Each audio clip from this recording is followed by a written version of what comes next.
Boot from USB. So first, insert the bootable USB drive into the PC where you want to install Windows 11. Restart the PC and enter the BIOS or UEFI settings, usually by pressing F2, F12, delete or escape during startup. Change the boot order to prioritize the USB data. I direct. So the next part is saving the changes and exit of BIOS and UEFI. So for this part, kailangan natin i-save changes and exit yung BIOS or UEFI. So, kailangan natin i-save to para ma-follow niya yung new setup and para hindi bumalik sa lumang settings. So, para mag-boot yung PC from the USB drive para ma-install yung Windows 11. On the Install Windows page, select your language, time, and keyboard preference, then click Next. Click Install Now.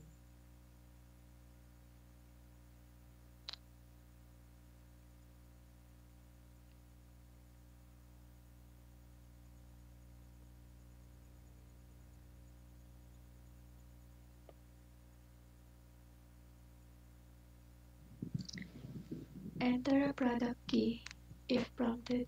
If you don't have one, select I don't have a product key to proceed with the trial version.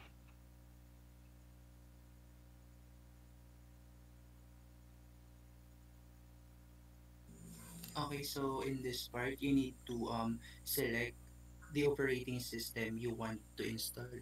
So guys, it will depend on you kung ano yung pipiliin yung Windows version para para sa device or para sa computers ninyo. And then click next.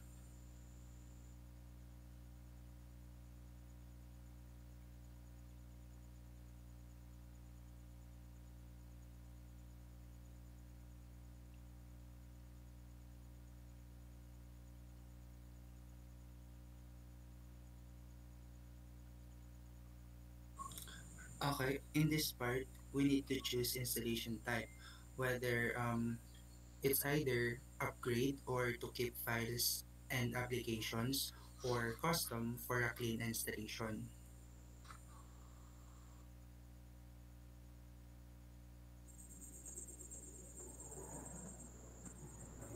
If you choose custom, select the partition where you want to install Windows 11 and click Next.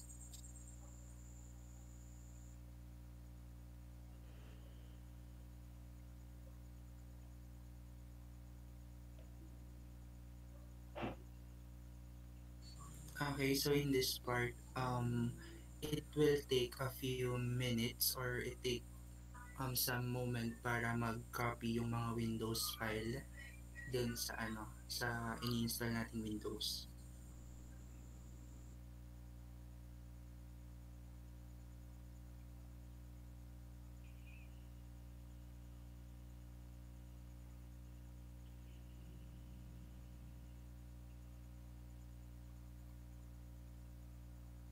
The installation process will begin and your PC will start several times.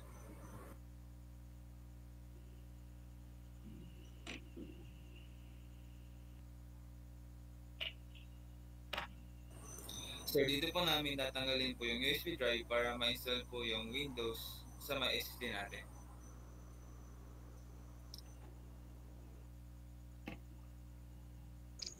Follow the on-screen instructions to set up your preferences, including signing in with my Microsoft account.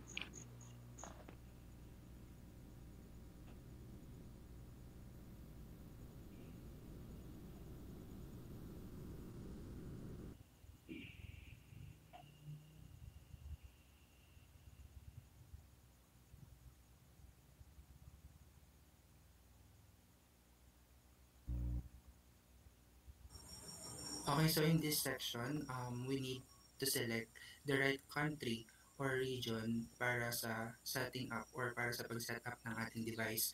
So in this part, we chose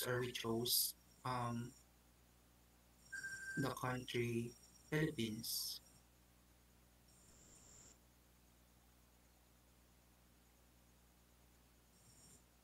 After clicking Philippines or after selecting Philippines, select yes, and then in this part, we also need to select the right keyboard layout or input method. So we select US and click yes. If you want to add a second keyboard layout, just click add layout or skip. So in this part or in our mag-skip muna po tayo.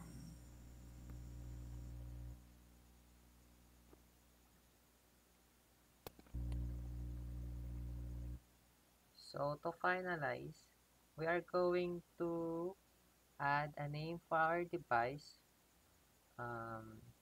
So we're going to type BSIT2N.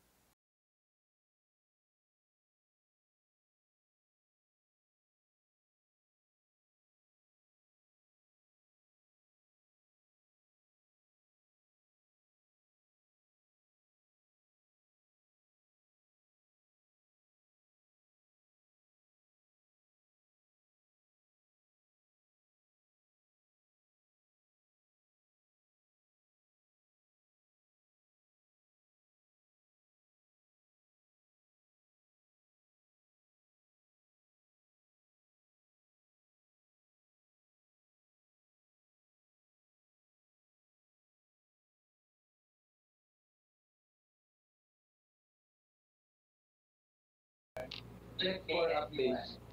After the installation, go to Settings, Windows Update, and check for updates to ensure your system is up to date. Install drivers. Visit the manufacturer's website to download and install any necessary drivers. Backup and restore. Encourage participants to back up their data and restore any necessary files from their backups.